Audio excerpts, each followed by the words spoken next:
What I mean by You have said that if Donald Trump makes a successful return to the presidency in 2024, quote, democracy's done.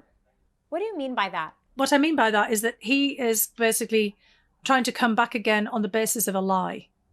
He has repudiated the outcome of the 2020 election, and yet he's expecting, to be re-elected in 2024.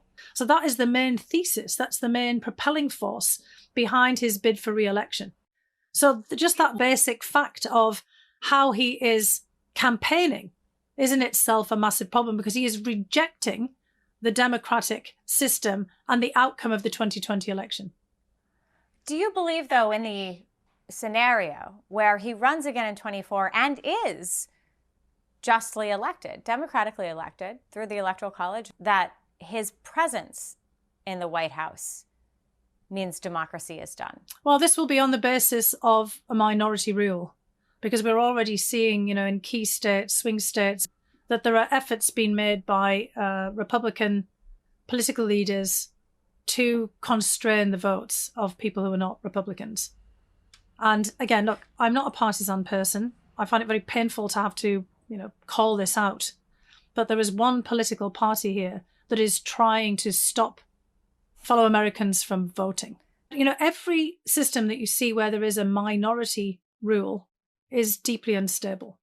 I mean, we know that in, Russia, for example, that's essentially what Putin has done, because there's been suppression of the vote, preventing people from going out and voting who would probably vote for the opposition. A lot of really, depressed turnout.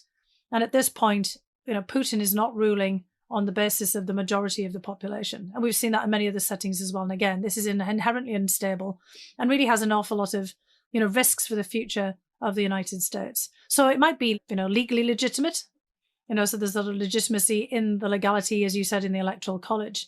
But it will be seen in the eyes of all of those who, vote and their votes are counted through, the popular vote as inherently, deeply illegitimate. And we then are setting ourselves for even more violence if people feel that their voices are no longer heard through the ballot box and they have to take to the streets. Then we end up in the potential of an open civil war. We're already, in my view, in a cold civil war. We have periodic eruptions of violence, and people are now seeing that the ballot box, and Trump has been telling them that the ballot box is not fair. Kind of your vote doesn't count. Well, that will kind of be also the message to, the majority of people who won't vote for him in 2024.